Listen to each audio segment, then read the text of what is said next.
जय हिंद दोस्तों। कैसे हो आप लोग? उम्मीद है अच्छे होंगे।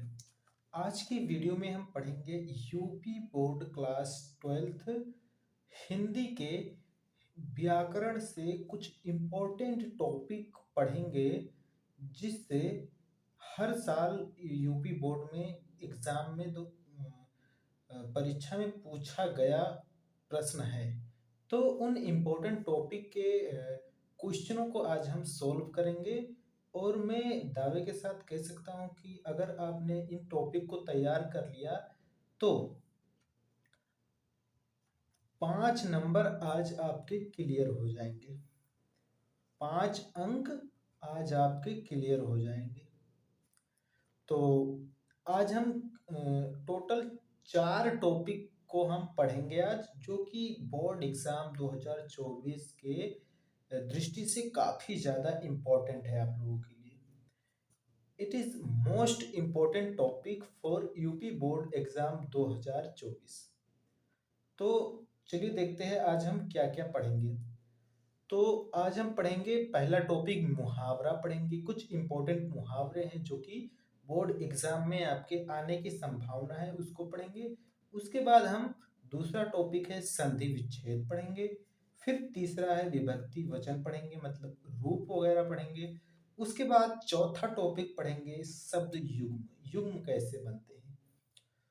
मुहावरे आपके 2 नंबर के आएंगे, 2 अंक के आपके मुहावरे आएंगे आपके बोर्ड एग्जाम में।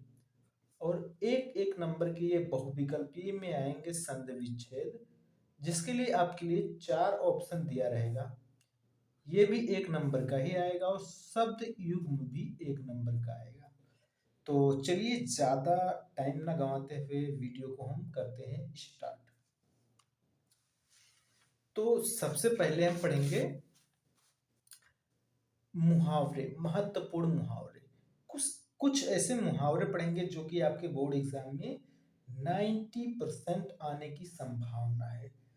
तो आज इस टॉपिक को आप अच्छी तरह से तैयार कर लीजिए, आपकी बोर्ड एग्जाम में 90% चांस है कि ये आ जाए।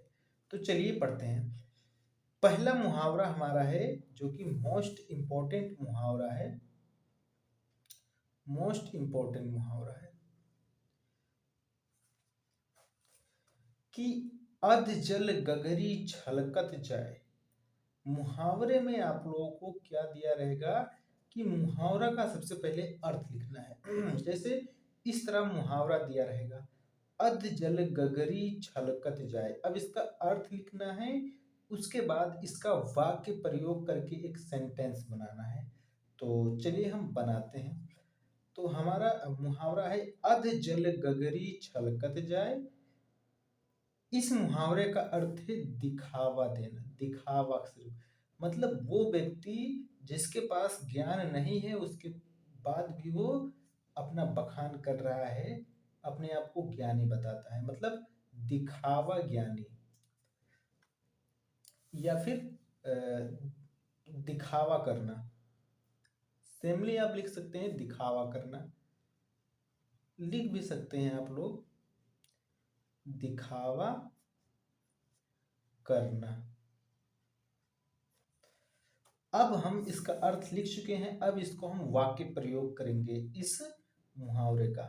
तो वाक्य प्रयोग में आप लोग लिखेंगे कि सुरेश को कुछ नहीं आता है, फिर भी वह मनगढ़ंत बातें बोलता है। मतलब सुरेश को कुछ भी नहीं आता है, उसके बाद भी वह मनगढ़ंत बातें बोलता है, मतलब अपने आप को श्रेष्ठ बताता है। चलिए अब हम दूसरा मुहावरा देखते हैं। हमारा दूसरा मुहावरा है गागर में सागर। अब इसका मतलब क्या है भाई? तो गागर में सागर का अर्थ है कम शब्दों का अधिक महत्व। मतलब कोई शब्द जो है छोटा है परंतु उसका महत्व बहुत ज्यादा है, मतलब ज्यादा है उसका। तो इसका अब हम वाक्य प्रयोग करेंगे। तो कबीर दास जी ने अपनी दोहों के माध्यम से गागर में सागर भर दिया है। वाक्य प्रयोग में लिखेंगे कि कबीर दास जी ने अपने दोहों के माध्यम से गागर में सागर भर दिया है। जाहिर सी बात है कि कबीरदास का कोई भी दोहा हो उसका बहुत ही बड़ा महत्व होता है। तो चलिए आगे बढ़ते हैं। अब हम देखते हैं मुहावरा नंबर 3, अपना उल्लू सीधा करना। इसका मतलब है खुद गर्ज होना या फिर अपना काम निकालना। अब हम इसका वाक्य प्रयोग करेंगे। तो आज के समय में लोग अपना कार्य करने लगे हैं, इसका वाक्य प्रयोग क्यों होगा, समझ में आ गया। मतलब आज के समय में लोग अपना उल्लू सीधा कर रहे हैं या फिर अपना काम करने में लगे हुए हैं, दूसरों के काम में नहीं बचते हैं। चलिए अब हमारा 2 नंबर का ये मुहावरा कंफर्म हो गया। अब हम पढ़ेंगे संधि विच्छेद। अगला टॉपिक है हमारा संधि विच्छेद। तो चलिए पढ़ते हैं। तो पहला हमारा संधि विच्छेद है इत्यादि का संधि विच्छेद क्या होगा। आपके लिए 4 ऑप्शन दिए रहेंगे। आपका इसका राइट आंसर होगा ऑप्शन नंबर का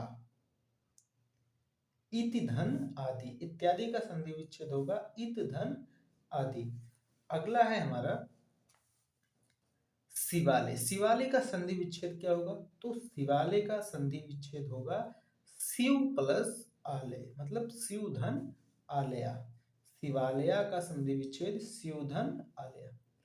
चलिए अब हम अगला देखते हैं।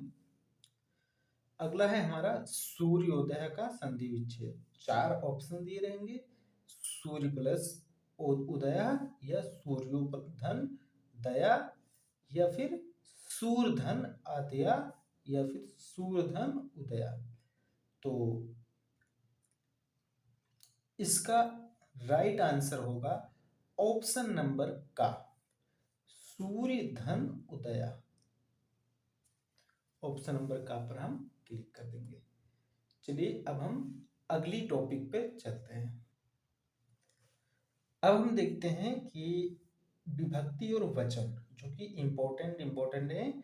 आत्मा और नाम का ये 95% आता ही आता है, क्योंकि हर साल ये पूछा गया है। 2023 के बोर्ड एग्जाम में भी पूछा गया है और 21 के एग्जाम में भी पूछा गया है।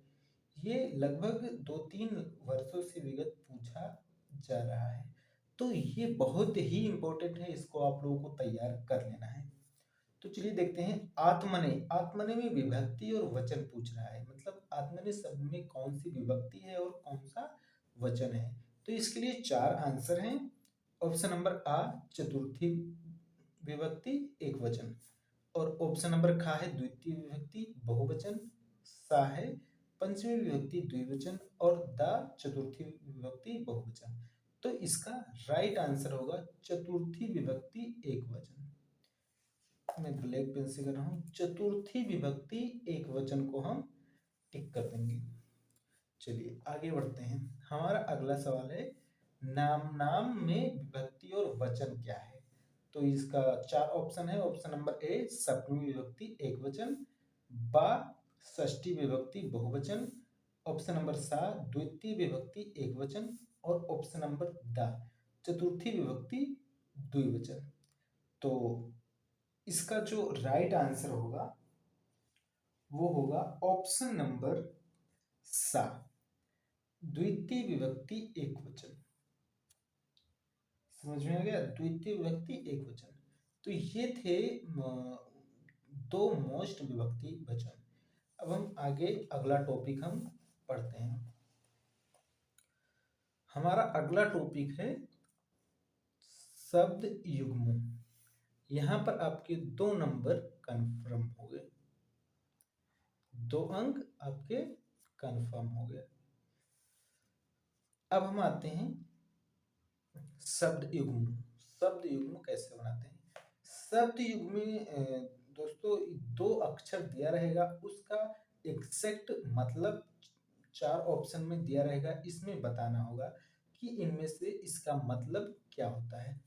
तो हमारा पहला शब्द है अनल और अनिल का शब्द युग्म क्या होगा। तो इसके लिए चार ऑप्शन है। ऑप्शन नंबर आ वायु और अग्नि, ऑप्शन नंबर बा अग्नि और वायु, और ऑप्शन नंबर सा पानी और अग्नि, और ऑप्शन नंबर द जल और अग्नि। तो इसका राइट आंसर हो जाएगा अग्नि और वायु। समझ में आ गया। अब हम अगला सवाल देखते हैं। हमारा अगला है आय और आयु का शब्द युग्म क्या होगा। तो इसका शब्द युग्म होगा आमदनी और उम्र। ऑप्शन नंबर बा, चार ऑप्शन दे रहेंगे, आना और उम्र, ब आमदनी और उम्र, स आना और आज्ञा, द आज्ञा और उम्र। तो इसका राइट आंसर होगा आमदनी और उम्र, ऑप्शन नंबर बा। अब हमारा अगला सवाल है स्वर्ण और सवर्ण का शब्द युग्म क्या होगा। तो इसके लिए चार ऑप्शन है। ऑप्शन नंबर आ सोना और अच्छा, ऑप्शन नंबर बा सुनार और सेना, ऑप्शन नंबर सा सोना और चांदी, और ऑप्शन नंबर द सोना और उच्च जाति। तो इसका द ऑप्शन राइट होगा सोना और उच्च जाति। स्वर्ण मतलब सोना, सवर्ण मतलब उच्च जाति। तो दोस्तों उम्मीद है आप लोगों को ये वीडियो अच्छा लगा होगा। अगर अच्छा लगे तो प्लीज़ चैनल को हमारे सब्सक्राइब कर लीजिए अगर नए आए हो तो, और एक वीडियो को लाइक कर दीजिए।